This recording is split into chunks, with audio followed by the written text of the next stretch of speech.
Bagi Bapak Ibu yang ingin mendapatkan e-book soal UP, PPG, PGSD yang kami sesuaikan dengan kisi-kisi, e-book UP PPG ini bisa digunakan oleh Bapak Ibu baik yang UP Prajabatan, UP Dalam Jabatan, dan UP Retaker serta UP PLPG juga bisa digunakan e-book ini. Nah, e-book ini hanya dengan harga Rp50.000, dilengkapi dengan kisi-kisi, rangkuman materi, soal sebanyak 457 soal, kunci jawaban, dan pembahasan soal. Untuk pemesanan, ketik Kak pesan e-book, kirim ke nomor WhatsApp 081803358023. E-book ini sudah terbukti bisa meluluskan teman-teman yang lain.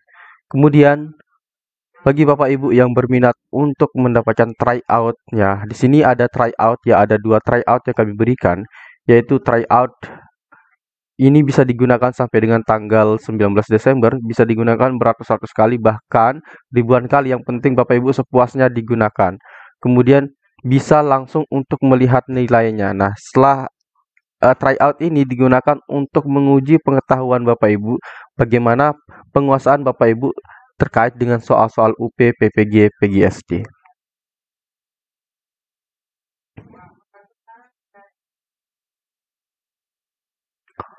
Assalamualaikum warahmatullahi wabarakatuh, Bapak Ibu yang kami hormati. Pada kesempatan kali ini kita akan membahas soal UP, PPG, PGSD tahun 2022 khusus pada bahasa Indonesia pada kisi-kisi 31 sampai dengan kisi-kisi 40 tahun 2022. Soal-soal ini kami peruntukkan untuk Bapak Ibu yang UP Dalam Jabatan, UP Prajabatan, XPLPG, dan UP Retaker.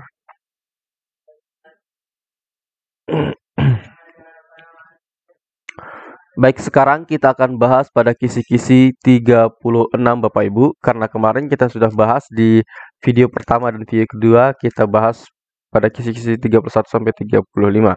Baik, sekarang kita akan bahas pada kisi-kisi 36. Kita akan baca dulu rangkuman materi terkait dengan kisi-kisi 36 ini.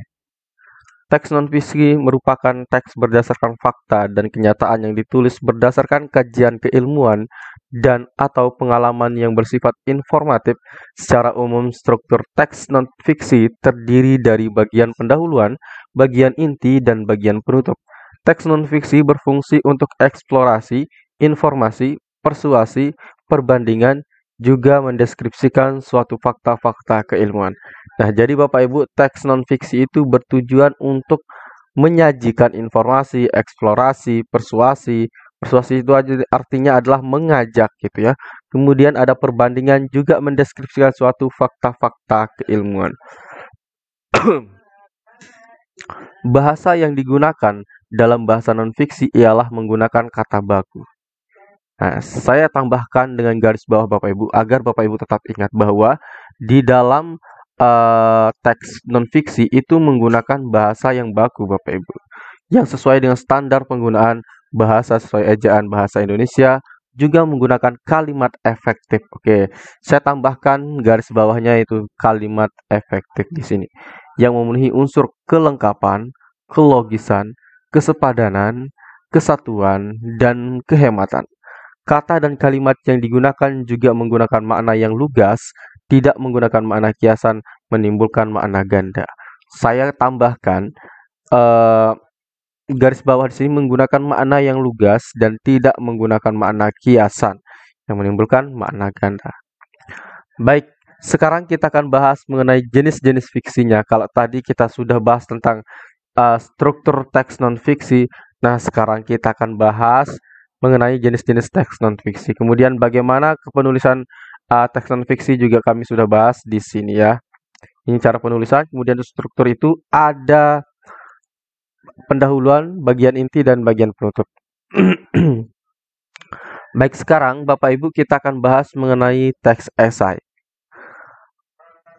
Yang pertama itu ada teks esai ya, ini akan kita bahas pertama. Esai adalah tulisan yang mendorong penulisnya untuk menguji ide yang mereka miliki mengenai suatu topik. Dalam esai terdapat kaidah kebahasaan berupa.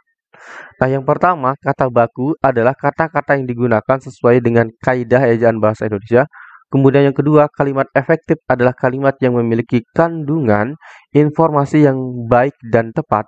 Kemudian yang ketiga adalah makna lugas atau denotatif adalah makna yang sesuai dengan konsep asalnya. Dalam hal ini disebut juga makna asal atau makna sebenarnya seperti yang tertuang dalam kamus. Nah, jadi makna denotatif di sini makna sebenarnya seperti yang tertuang dalam kamus.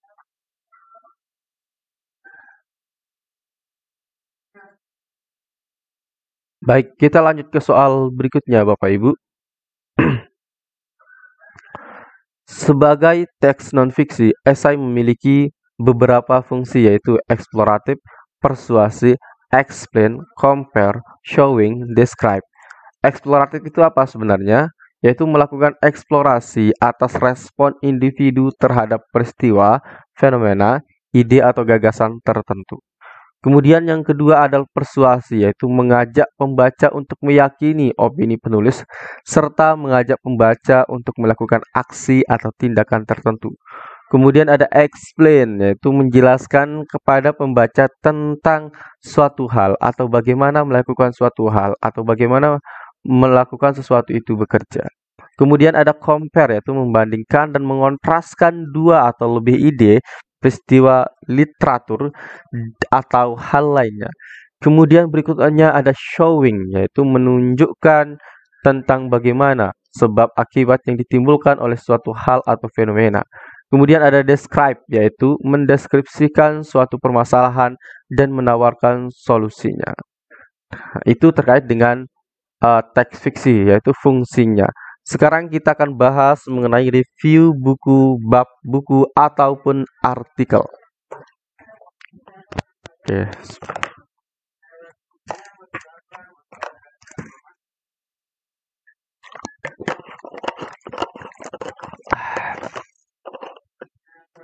Baik, review buku, bab buku, artikel adalah menceritakan kembali buku atau artikel yang telah dibaca. Adapun kaidah kebahasaan yang digunakan dalam review buku adalah ini. Yang pertama, penggunaan istilah. Maksudnya adalah kata atau kelompok kata yang pemakaiannya terbatas pada bidang tertentu. Penggunaan sinonim dan antonim. Maksudnya adalah penggunaan persamaan kata dan lawan kata yang tepat. Berikutnya adalah penggunaan frasa, kata benda, atau nomina. Frasa, kata benda adalah gabungan dua kata atau lebih yang memiliki inti kata benda dalam unsur pembentukannya. Kemudian penggunaan frasa kata kerja atau verba, yaitu frasa kata kerja adalah gabungan dua kata atau lebih yang memiliki inti kata kerja dalam unsur pembentukannya. Kemudian penggunaan kata ganti atau pronomina. Kemudian penggunaan kata hubung yaitu konjungsi. Konjungsi dibedakan menjadi dua, yaitu konjungsi internal dan konjungsi eksternal. Konjungsi internal adalah konjungsi yang menghubungkan dua argumen dalam satu kalimat. Kalau konjungsi eksternal ialah konjungsi yang menghubungkan dua peristiwa atau deskripsi dalam dua kalimat baik simpleks maupun kompleks.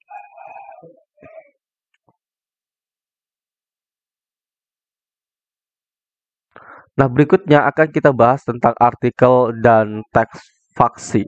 Oke, sebelum kita bahas, bagi Bapak Ibu yang berminat untuk menguji pengetahuan Bapak Ibu bisa membeli tryout UP PPG PGSD tahun 2022 hanya dengan Rp50.000. Bapak Ibu akan mendapatkan 2 tryout.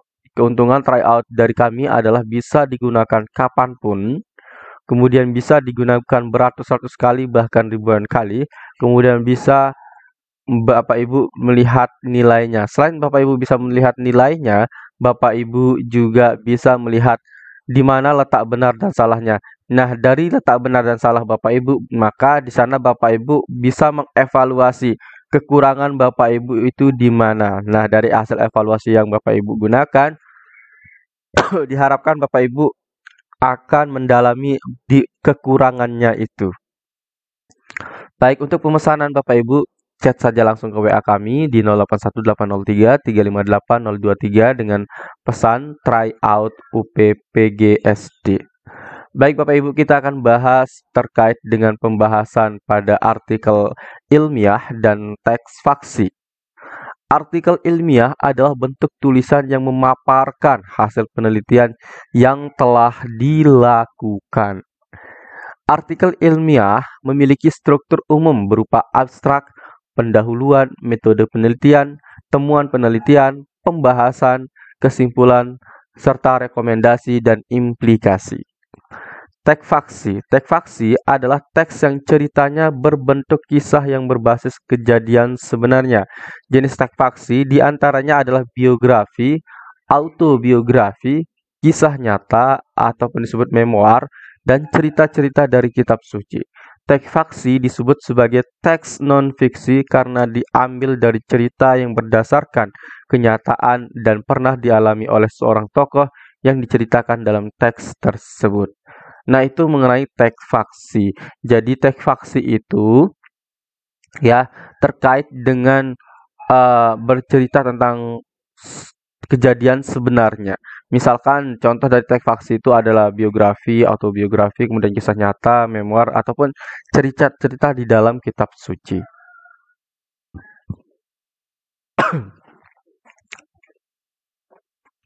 Baik Bapak Ibu, langsung saja kita ke soal yang pertama Bapak Ibu.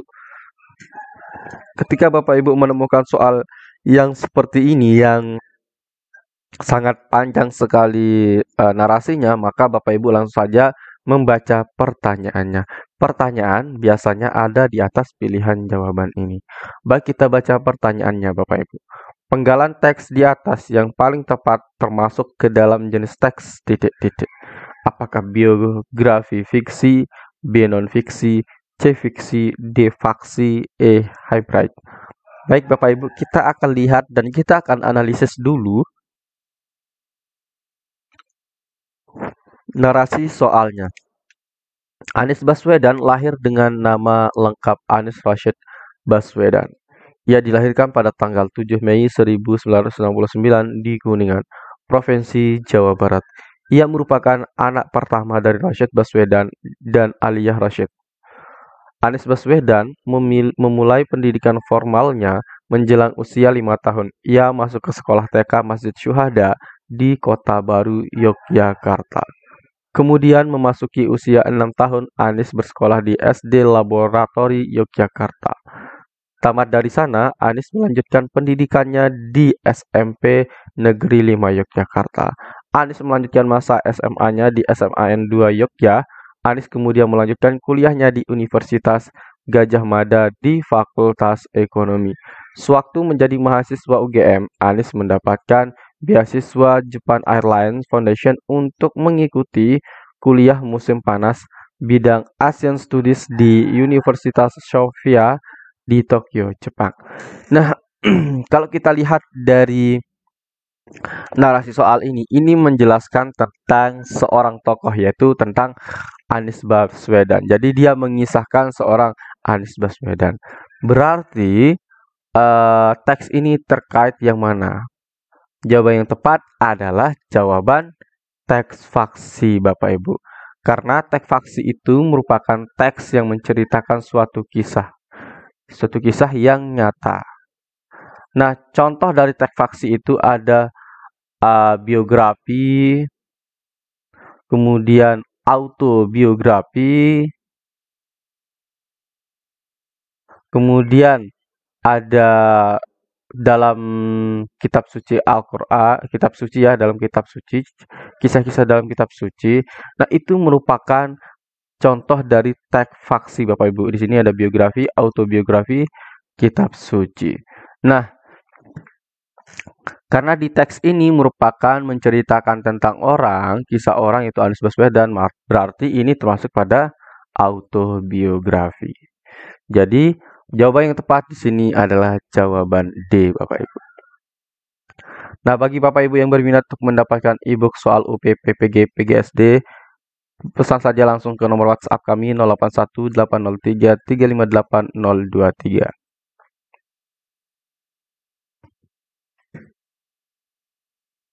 Baik, sekarang kita akan lanjut ke soal berikutnya Bapak Ibu. Struktur esai secara umum terdiri dari pendahuluan, bagian inti, dan simpulan.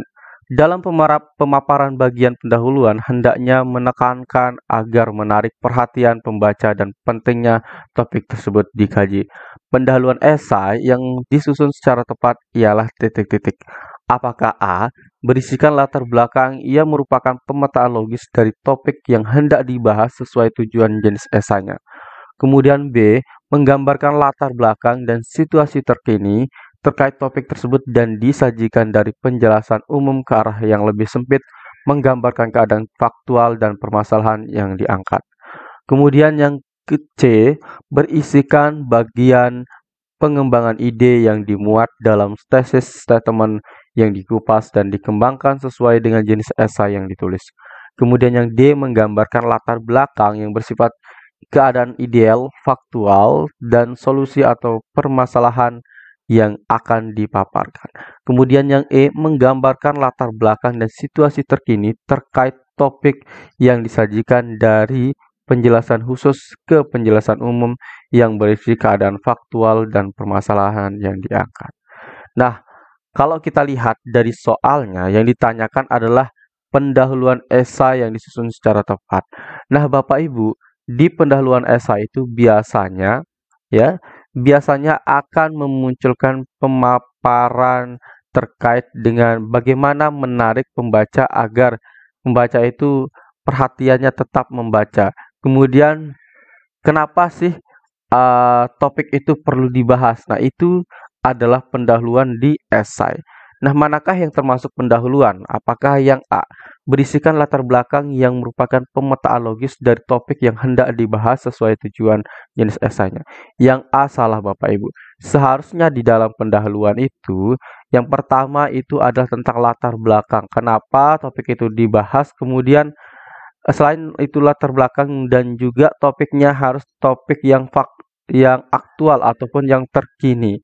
Jadi jawaban A kurang tepat. Kemudian jawaban B menggambarkan latar belakang dan situasi terkini terkait topik tersebut yang disajikan dari penjelasan umum ke arah yang lebih sempit, menggambarkan keadaan faktual dan permasalahan yang diangkat. Oke, untuk yang B menggambarkan latar belakang dan situasi terkini. Oke, ini sudah benar. Di dalam teks esai itu di dalam pendahuluannya, yang pertama adalah latar belakang dan situasi terkini terkait topik tersebut. Jadi topik yang dibahas adalah topik yang terkini atau yang aktual. Kemudian yang disajikan dari penjelasan umum ke arah yang lebih sempit. Nah, di dalam esai kita harus menyajikannya di pendahuluan ya ini kita harus menyajikan dari penjelasan umum ke arah yang lebih sempit. Jadi yang kita bahas nanti ke paragraf berikutnya adalah yang lebih sempit ini. Kemudian menggambarkan keadaan faktual dan permasalahan yang diangkat. Oke. Maka jawaban yang lebih tepat di sini adalah jawaban B, Bapak Ibu. Maaf sebentar, saya minum dulu.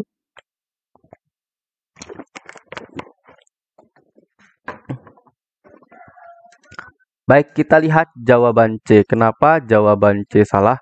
Mari kita bahas. Berisikan bagian pengembangan ide yang dimuat dalam tesis statement yang dikupas dan dikembangkan sesuai dengan jenis esai yang ditulis. Nah, yang C ini salah Bapak Ibu. Ini seharusnya ada pada bagian inti ya. Ini pada bagian inti, bukan pada pendahuluan. Kemudian yang C menggambarkan latar belakang yang berisi keadaan ideal, faktual, dan solusi atas permasalahan yang akan dipaparkan. Oke, di dalam membahas atau di dalam esai itu yang pertama itu di pendahuluan adalah menggambarkan latar belakangnya dulu. Kemudian baru kita lihatkan situasi terkininya. Dan setelah itu kita akan jabarkan dari yang umum dulu baru ke yang khusus. Maka jawaban D kurang tepat. Kemudian yang E menggambarkan latar belakang dan situasi terkini. Oke, ini sudah benar. Kemudian yang disajikan ke arah penjelasan khusus ke umum. Nah, salahnya adalah dari khusus ke umum. Seharusnya itu menjelaskan dari umum dulu baru ke khusus. Jadi jawaban E salah Bapak Ibu. Baik, bagi Bapak Ibu yang berminat untuk mendapatkan e-book soal UPPPG PGSD yang kami siapkan sebanyak 457 soal, Bapak Ibu bisa menghubungi kami melalui nomor WhatsApp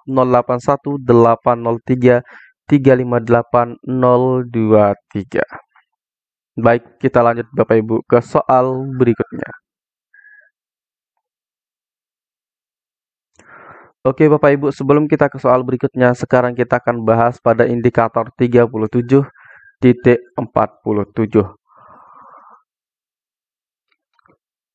tentang karya sastra dan teori sastra. Nah, bunyi indikator soalnya adalah disajikan teks cerita, peserta dapat menganalisis struktur, unsur, dan makna cerita yang disajikan. Nah, nanti Bapak Ibu akan diberikan sebuah teks cerita. Nah, dari teks cerita tersebut Bapak Ibu harus bisa menentukan struktur, unsur, dan makna cerita yang disajikan tersebut. Baik, kita akan bahas dulu rangkuman materi terkait dengan teks cerita. Sastra anak-anak meliputi semua jenis penulisan kreatif dan imajinatif yang khusus untuk dibaca dan menghibur anak-anak. Sastra anak berkorelasi dengan dunia anak-anak dan bahasa yang digunakan sesuai dengan perkembangan intelektual dan emosional anak yang menempatkan anak-anak sebagai fokusnya. Sastra anak sebagai sumber pembelajaran bahasa di sekolah dasar terdiri atas berbagai genre yaitu buku bergambar, fiksi realistik, fiksi sejarah, fantasi, fiksi ilmiah, sastra tradisional, puisi, dan biografi yang difiksikan. Kemudian, tujuan pembelajaran sastra anak di sekolah dasar antara lain. Yang pertama adalah memberikan kebahagiaan dan kesenangan, kemudian mengembangkan imajinasi, menambahkan pengetahuan, mengembangkan berpikir kreatif, mengembangkan karakter, mengembangkan apresiasi sastra, mengembangkan kesadaran bersastra, dan menginterpretasi bacaan sastra. Strategi yang dapat digunakan dalam proses pembelajaran sastra anak di sekolah adalah sebagai berikut. Yang pertama, bercerita, berbicara, bercakap-cakap, mengungkapkan pengalaman, membacakan puisi, mengarang, terikat, dan bebas, menulis narasi, deskripsi, eksposisi, dan argumentasi. Menulis berdasarkan gambar atau visual, mendramatisasikan karya sastra. Baik Bapak Ibu, kita akan lihat dulu ya. Nanti Bapak Ibu di dalam cerita yang diberikan, Bapak Ibu harus bisa menentukan struktur atau unsur makna ataupun makna cerita. Baik, kita akan bahas ke pembahasan berikutnya.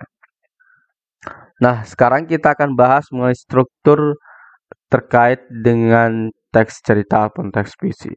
Nah, di dalam struktur atau unsur puisi, unsur pembangun puisi seperti majas, irama, kata konotasi, dan kata berlambang berfungsi sebagai unsur fisik puisi, yakni unsur yang dapat dikenali langsung oleh pembaca karena sifatnya tersurat.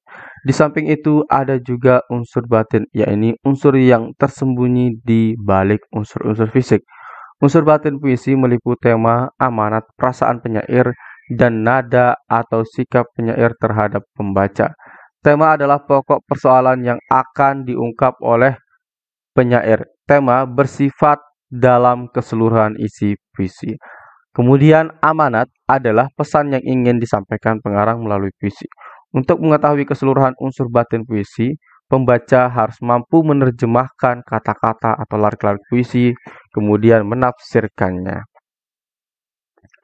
Berikutnya, kita akan bahas mengenai struktur ataupun unsur dalam cerita.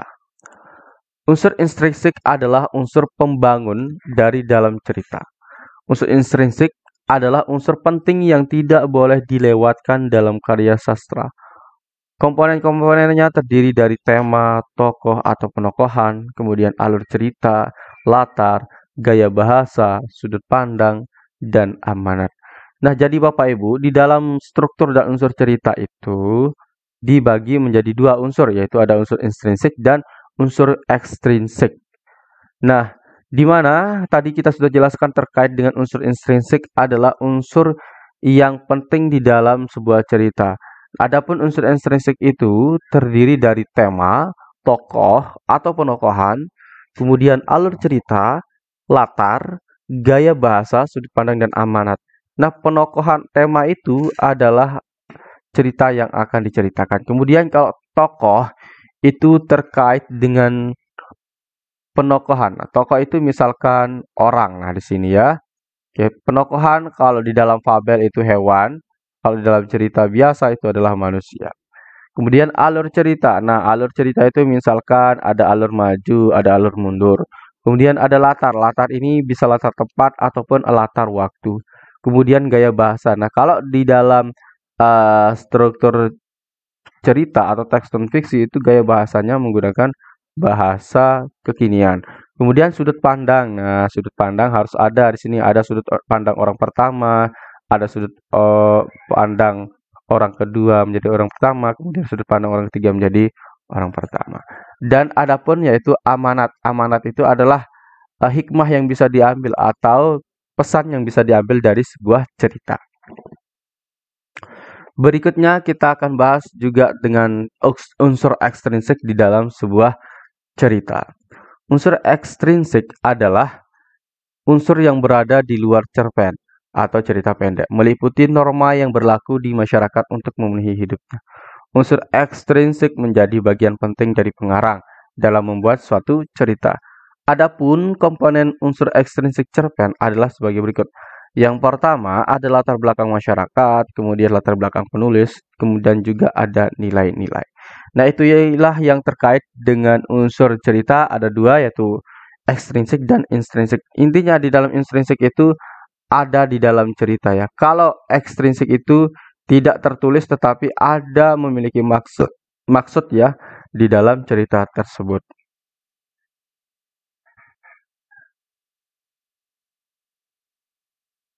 Baik, sekarang kita akan bahas soal yang terkait dengan teks cerita.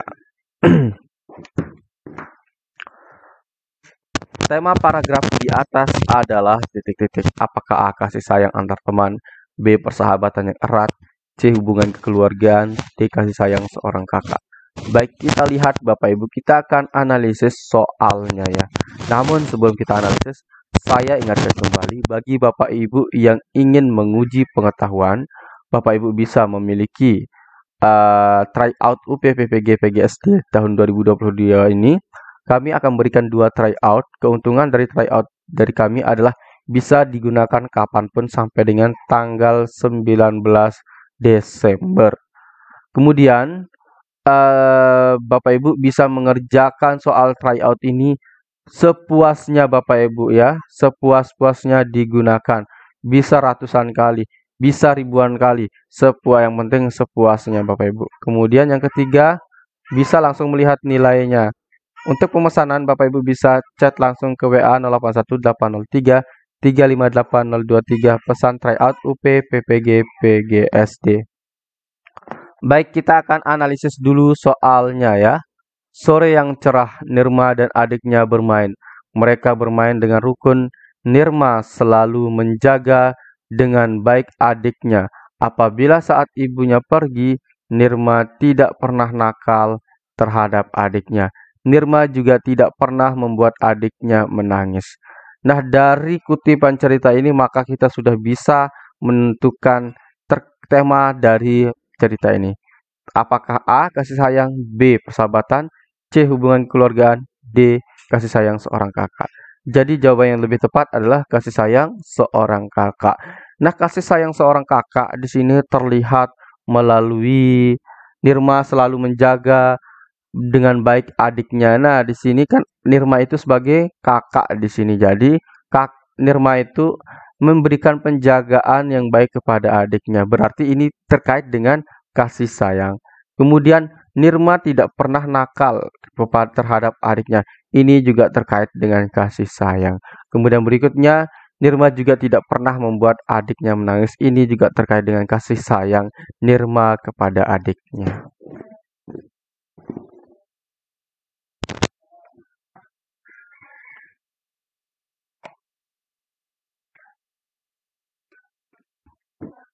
Baik, kita lanjut ke soal berikutnya Bapak Ibu. Di sebuah desa terpencil, hiduplah sepasang suami istri yang bekerja sebagai petani. Keduanya hidup tentram dan bahagia. Suatu hari, mereka menemukan seorang bayi di sawah, kemudian diasuhnya dengan penuh kasih sayang. Bayi tersebut sekarang sudah besar, dia diberi nama Si Jebul. Latar cerita dari dongeng tersebut adalah titik-titik apakah A di desa, B di sawah, C di desa terpencil, D sawah si jebul. Jawaban yang tepat adalah di desa terpencil. Nah, dapat kita lihat bahwa latarnya di awal kalimat ini yaitu di sebuah desa terpencil. Baik, kita lanjut ke soal berikutnya.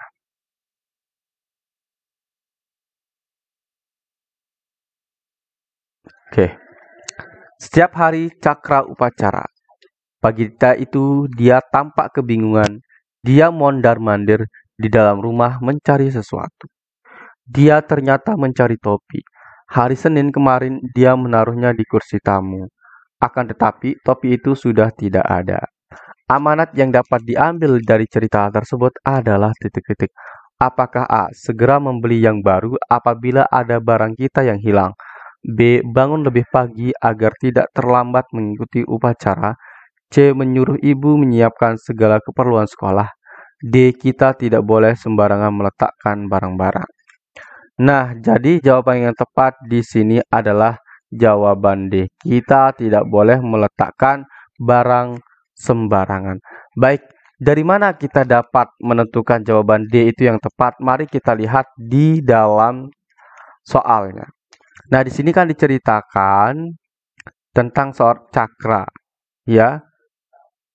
Dia akan melaksanakan upacara. Nah, di pagi dia tampak kebingungan. Nah, di sini kebingungan. Dia mondar-mandir di dalam rumah mencari sesuatu. Dia ternyata mencari topi. Nah, di sini dia mencari topi. Hari Senin kemarin dia menaruhnya di kursi tamu. Nah, ternyata topinya itu ditaruh di kursi tamu. Akan tetapi topi itu sudah tidak ada. Berarti dari cerita ini, dari menaruhnya di kursi tamu, berarti dia tidak menempatkannya di tempat, misalkan di lemari ataupun digantungkan. Nah, berarti di sini eh, amanatnya dapat kita ambil dari sini adalah jangan sampai kita menaruh topi di sebarang tempat atau barang di sebarang tempat. Maka jawaban yang tepat di sini adalah kita tidak boleh sembarangan meletakkan barang-barang. Baik bagi Bapak Ibu, karena kita tidak mungkin bisa menjawab atau bisa membahas soal yang ada di e-book itu yang sebanyak 457 soal itu ya. Nah, Bapak Ibu bisa beli e-book kami. Di sana sangat banyak soalnya yang bisa Bapak Ibu kerjakan, yang bisa Bapak Ibu pelajari. Kemudian di sana juga sudah kami lengkapi dengan rangkuman materi serta pembahasan soal juga ada. Nah, terkait dengan tryout ini adalah untuk menguji pengetahuan Bapak Ibu bagaimana penguasaan Bapak Ibu di dalam menguasai UP PPG PGSD tersebut. Nah, tryout ini ada 2 yang kami berikan. Keunggulannya adalah bisa digunakan kapanpun sampai dengan tanggal 19 Desember. Kemudian bisa digunakan beratus-ratus kali bahkan ribuan kali. Dan juga bisa langsung melihat nilainya. Nah, setelah Bapak Ibu melihat nilainya, nanti Bapak Ibu bisa melihat di mana jawaban benar ataupun salah Bapak Ibu. Nah, dari jawaban benar ataupun salah tersebut, Bapak Ibu bisa mengevaluasi diri sendiri. Di mana letak kelemahan Bapak Ibu terkait dengan materi-materinya, kemudian di mana letak kelebihan Bapak Ibu. Nah, nanti ketika Bapak Ibu menemukan kelemahannya, berarti Bapak Ibu akan lebih genjot persiapannya di materi yang Bapak Ibu kurang kuasai atau di kelemahannya tersebut.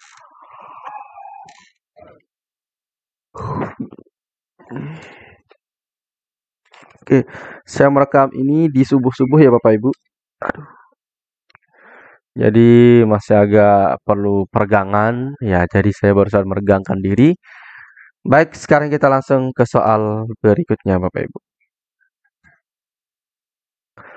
Nah, di soal berikutnya ini ada pada indikator 38, di sini sudah ada jawabannya, tetapi perlu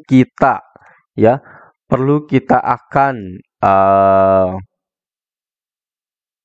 analisis soalnya, perlu kita akan bahas satu persatu terkait jawabannya. Oleh sebab itu, Bapak Ibu simak saja langsung, jangan langsung memilih jawabannya. Tetapi kenapa sih jawaban D itu menjadi jawaban yang benar? Nah, itu yang perlu kita pahami Bapak Ibu ya. Oke, sebelum kita ke arah sana, bagi Bapak Ibu yang berminat untuk mendapatkan e-book kami, silahkan Bapak Ibu bisa menghubungi kami melalui nomor WhatsApp 081803-358-023. Baik, langsung saja kita bahas soalnya. Oke, di e-book ini tidak perlu saya jelaskan ya, Bapak Ibu bisa baca sendiri ya. Baik, Bu Santi akan merancang perencanaan pembelajaran kelas 4 untuk muatan pembelajaran bahasa Indonesia dengan KD 4.1. Nah, ini merupakan KD keterampilan. Struktur membuat puisi tentang belajar. Nah, berarti di sini siswa akan membuat puisi. Bu Santi membuat indikator-indikator. Salah satu indikator yang dibuat oleh Bu Santi adalah titik-titik. Nah, dari KD ini, maka Ibu Santi akan membuat indikator. Maka indikator yang tepat yang mana Bapak Ibu? Apakah A, menggali informasi tentang belajar yang baik? Nah, jawaban A ini salah Bapak Ibu ya. Kenapa? Karena di dalam KD-nya, yaitu KD 4.1, di sini adalah tentang struktur membuat puisi. Bukan yang dibahas itu adalah tentang belajar. Nah, yang dibahas itu bukan menggali informasi tentang belajar ya. Tetapi yang dibuat nanti atau di dalam indikatornya adalah terkait tentang membuat puisi, Bapak Ibu. Jadi jawaban A salah. Kemudian kita lihat jawaban B, Bapak Ibu. Membuat tulisan yang memiliki keterhubungan gagasan dengan puisi. Nah, kalau membuat tulisan yang memiliki keterhubungan gagasan dengan puisi, maka ini jawaban yang kurang tepat. Sedangkan yang diminta di sini adalah membuat puisi, bukan membuat tulisan yang memiliki keterhubungan gagasan. Nah, dengan puisi, bukan yang ini dibuat, jadi letak salahnya di sini. Oke, kita lanjut ke yang C. Memperjelas keterhubungan antara gagasan dalam beberapa teks yang terkait. Nah, yang C juga salah Bapak Ibu. Kenapa salah? Di sini tidak terkait dengan bagaimana cara membuat puisi, bagaimana struktur dalam membuat puisi tersebut. Maka jawaban C salah, yaitu memperjelas keterhubungan antara gagasan dan beberapa teks yang terkait. Berarti ini salah. Sedangkan yang diminta adalah terkait struktur membuat puisi. Kemudian yang dia menyusun kerangka tulisan puisi terkait dengan karakteristik sekolah. Nah, maka jawaban yang tepat di sini adalah menyusun kerangka tulisan puisi. Nah, kenapa menyusun kerangka tulisan puisi? Berarti dia terkait dengan struktur membuat puisi. Nah, dia pertama menyusun dulu kerangka tulisan puisi, kemudian dia akan menuliskan puisinya. Maka jawaban D lah yang tepat. Kemudian yang E, membuat instrumen untuk menata keterhubungan antar gagasan. Yang E juga salah. Yang dibuat itu bukan instrumen, tetapi bagaimana siswa membuat struktur dalam membuat puisi. Jadi jawaban yang lebih tepat adalah jawaban D.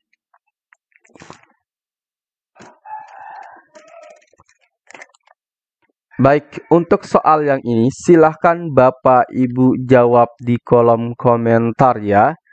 Biar nanti Bapak Ibu bisa melatih diri ya.